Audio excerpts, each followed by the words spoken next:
कहानी की शुरुआत होती है एक कपल से जो दोनों शहर की भागदौड़ से दूर एक सुनसान पुराने घर में रहने आ जाते हैं। घर में भले ही ढेरों पुरानी चीजें पड़ी हों, लेकिन दोनों अपने नए घर से बहुत खुश होते हैं। सफाई करते करते दोनों थक तो जाते हैं, लेकिन बीच बीच में प्यार भरे पल भी जी लेते हैं। हालांकि उनके मन में एक दर्द हमेशा से था। कई सालों की शादी के बाद भी इनका अपना बच्चा नहीं था, लेकिन यह घर उनकी भी उसे ठीक नहीं कर पाया। इसके साथ ही उसने एक पुरानी कहानी सुनाई। कहा जाता था कि इस पुराने घर में एक बार इसी कमरे के कारण बड़ी घटना हुई थी और तब इस दरवाजे को बंद कर दिया गया था। यह सुनकर मैट की सांस अटक गई, शक और बढ़ गया और उसने गहराई से खोजबीन शुरू कर दी। इतनी जानकारी एक साथ मिलने के बाद मैट ने अखबार में दिए पुराने व्यक्ति के बारे में पढ़ना शुरू किया और समझने लगा कि ये घर कितना पुराना है। उसने पूरा अखबार ध्यान से पढ़ा और इसमें रह चुके आदमियों को देखा। फिर वो उनकी स्केच बनाने लग गया। अब उसका ध्यान उस सीक्रेट रूम पर टिकी थी। मैं नजरअंदाज कर देता है और जमीन पर बैठकर शराब पीने लगता है। वह खत्म होने के बाद वो मजाक में कहता है, ओ गौर, एक और बोतल चाहिए। और जैसे ही ज्यादा बहस होने लग जाती है, मैक बोला, तुमने उस कमरे का इस्तेमाल करके बच्चे को क्यों लाई? तो इस पर वो बोली, मैं नहीं चाहती थी कि फिर से मिसकैरेज हो, इसलिए मुझे ये रास्ता अपनाना पड़ा। तो वो बोला, तुम अच्छी तरह जानती हो इसका क्या मतलब है। हम उसे अपने पास नहीं रख सकते। तुम पागल हो गई हो। दोनों में लगातार बहस होता जा रहा था। उन दोनों में से कोई भी शांत नहीं हो रहा था। तभी मैक ने कहा, इस बच्चे को तुम्हें वापस करना होगा। ना चाहते हुए भी कैट बच्चे को लेकर उस कमरे में गई। मैट लगातार अपनी पत्नी पर दबाव डाल रहा था कि वो कमरे से पैदा हुए इस बच्चे को वापस कर दे, पर बच्चा रोए जा रहा था। उसे देखकर वो हिम्मत नहीं कर पा रही थी। तो मैट ने खुद इसे करने का फैसला किया। पर जैसे ही उसने बच्चे को गोद में लिया, उसका शायद वही आदमी सब कुछ समझा सकता था जिसने यह सब अनुभव किया था। वो अपनी जेब में एक नोट डालकर मानसिक अस्पताल पहुंचा। नर्स ने बताया कि उस मरीज से पिछले 45 साल में कोई मिलने नहीं आया और उसका असली नाम भी किसी को नहीं पता। मैट कुछ बोल पाता इससे पहले ही वो आदमी कमरे की सारी चीजें बोलने लगा। लेकिन मैट सिर्फ ये जानना चाहता था कि उस कमरे ने तुम्हें मारने की कोशिश क्यों की? तो उसने ठंडे आवाज में जवाब दिया, क्योंकि यही एकमात्र रास्ता था। ये सुनकर मैट उलझन में पड़ गया। आदमी ने उसे एक को चेतावनी दी, वो घर से चले जाओ और उस कमरे की हर बात भूल जाओ। आदमी के शब्दों ने मैट का दिमाग सुन कर दिया। तभी किसी ने कार की खिड़की पर दस्तक दी।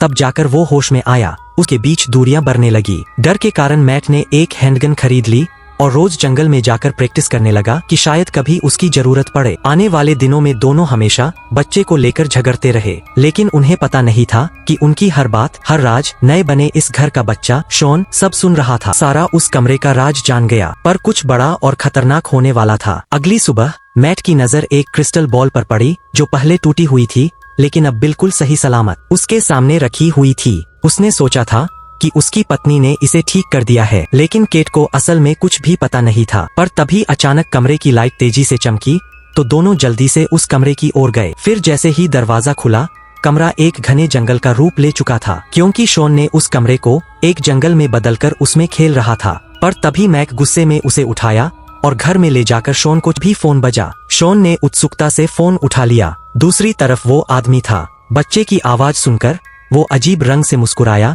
जैसे सब कुछ उसके सोचे हुए रास्ते पर ही चल रहा हो। पर तभी मैट ने उससे तुरंत फोन ले लिया और कमरे की तरफ चला गया। पर उसे क्या पता था कि कैट चुपचाप उसकी बात सुन रही थी। मैट ने उससे पूछा कि घर से बाहर जाने वाली चीजें बूढ़ी क्यों हो जाती है और इसे कैसे रोका जा सकता है, लेकिन आदमी ने सीधा जवाब न देकर उल्टी बातें शुरू कर जाए तो वो बच्चा जिसे उसने कमरे में बनाया है असली दुनिया का हिस्सा बन जाएगा। वो आजाद होगा, जी सकेगा, प्यार कर सकेगा और दूसरों की तरह बूढ़ा भी हो सकेगा। ये सब बातें सुनकर कैट अपनी जान देकर शॉन को एक नई जिंदगी देने का फैसला कर लेती है। फिर आगे वो आदमी बोलता है कि जितना जल्दी हो सके तुम लोग उस घर को छोड़कर निकल जाओ, नहीं तो तुम्हारे फैमिली के साथ बहुत बुरा होगा। अब मैट भी सोच में पड़ जाता है। उधर कैट कार लेकर अपनी जिंदगी को खत्म करने निकल जाती है, जिससे शॉन को एक नई दुनिया मिल सके, पर कैट ऐसा कर नहीं पाती है। पत्नी के जाने के बाद मैट पूरी तरह से टूट गया और शॉन भी लगातार उससे सवाल पूछे जा रहा था। तंग आकर आखिरकार मैट ने उसे सच्चाई बता दी,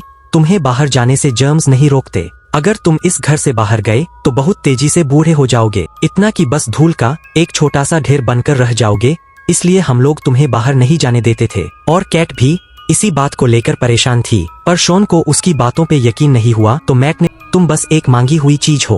ये सुनकर शॉन टूट गया और ऊपर भागा। फिर मैट ने दरवाजा बंद किया और ऊपर उसके पास गया। तब मैट को एहसास हुआ कि वो गुस्से में बहुत आगे जा चुका था। मैट ने अपनी गलती समझी और शॉन से माफी मांग ली। फिर जब कैट घर पहुंची, उसने देखा कि मैट और शॉन दोनों साथ में सोए हुए थे। ये देखकर उसके खुशी के आंसू निकल आए। फिर उन्होंने एक नई जिंदगी की शुरुआत करने का फैसला किया। पर उन्हें क्या पता था कि शॉन उन्हें देख रहा है। एक दिन शॉन ने चुपके से उस दरवाजे की चाबी चुरा ली। फिर वो सीढ़ियों पर खड़ा होकर दरवाजे को घूरता रहा। जब दोनों की नींद खुली, शॉन कमरे में नहीं था। दरवाजा खुला हुआ था और एक डरावना एहसास उनके अंदर आ गया। फिर मैट को जमीन पर पड़े कपड़े मिले। इसके बाद उन्हें शॉन मिल गया। वो खुद को एक 20 साल के लड़के में बदल दिया था। फिर वो बोला कि मैं बच्चा नहीं रहना चाहता था, इसलिए ऐसा किया। उसने दीवार ही तोड़ना सही समझा। जमीन पर पड़े पैरों के निशानों का पीछा करते हुए वो एक नए घर तक पहुंचा, जो बिल्कुल पुराने घर की तरह था, क्योंकि उसमें मैट को बंद कर दिया था। फिर वो खिड़की तोड़कर अंदर कूद गया। टूटी हुई कांच की आवाज सुनते ही